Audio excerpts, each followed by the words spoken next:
ಮಲೆನಾಡು ಭಾಗದಲ್ಲಿ ಹೆಚ್ಚಾದ ಮಳೆಯ ಪ್ರಮಾಣ. ದಾವಣಗೆರೆ ಜಿಲ್ಲೆ ಪಕ್ಕದಲ್ಲಿ ಮೈದುಂಬಿ ಹರಿತಾ ಇದೆ ತುಂಗಭದ್ರಾ ನದಿ. ತುಂಗಾ ನದಿಯಿಂದ 75,000 ಕ್ಯೂಸೆಕ್ ಹೆಚ್ಚು ನೀರನ್ನು ಹೊರಬಿಟ್ಟ ಹಿನ್ನೆಲೆಯಲ್ಲಿ ಹೊನ್ನಾಳಿ, ಹರಿಹರ ಸೇರಿದಂತೆ ನದಿ ಪಾತ್ರದ ಪ್ರದೇಶಗಳೆಲ್ಲವೂ ಕೂಡ ಮುಳುಗಡೆ ಆಗ್ತಾ ಇದೆ. ಶ್ರೀ ಕ್ಷೇತ್ರ ಉಕ್ಕಡಗಾತ್ರಿ ದೇವಸ್ಥಾನದ ಮುಂಭಾಗಕ್ಕೆ ತುಂಗಭದ್ರಾ ನದಿ ನೀರು ಬಂದಿದೆ. ಸ್ನಾನಘಟ್ಟ, ಅಂಗಡಿ ಮುಂಗಟ್ಟುಗಳು ಸಂಪೂರ್ಣವಾಗಿ ಮುಳುಗಡೆಯಾಗಿದೆ. ಉಕ್ಕಡಗಾತ್ರಿಗೆ ಪ್ರವೇಶ ಮಾಡುವ ಒಂದು ರಸ್ತೆ ಕೂಡ ಕ್ಲೋಸ್ ಆಗಿದೆ.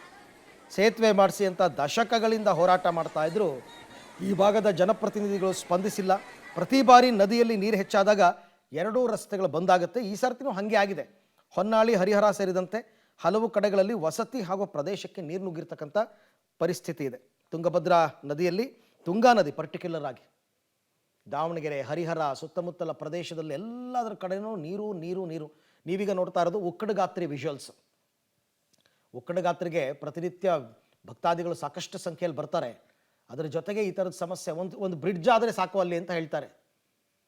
ಅಲ್ಲಿಗಿರೋದೇ 2 ರೋಡು. ಈಗ ಸದ್ಯಕ್ಕೆ ಒಂದು ರೋಡ್ ಬ್ಲಾಕ್ ಆಗಿದೆ, ಇನ್ನೊಂದು ರೋಡ್ ಅದ್ರಲ್ಲಿ ಒಂಚೂರು ಓಡಾಡ್ಬೋದು. ಬಟ್ ಅದು ಬ್ಲಾಕ್ ಆಯಿತು ಅಂದರೆ ಪ್ರತಿ ವರ್ಷ ಆಗುತ್ತಂತೆ. ತುಂಗಾ ನದಿಯಲ್ಲಿ ನೀರು ಜಾಸ್ತಿ ಬಂದಾಗ ಪ್ರತಿ ವರ್ಷ ಆಗುತ್ತೆ. ಯಾರು ಜನಪ್ರತಿನಿಧಿಗಳು ಸೇತುವೆ ನಿರ್ಮಾಣ ಮಾಡಿಕೊಟ್ಟಿಲ್ಲ. ಹಾಗಾಗಿ ಈ ಭಾಗದ ಜನ ಇನ್ನೂ ಸಂಕಷ್ಟದಲ್ಲೇ ಇದ್ದಾರೆ.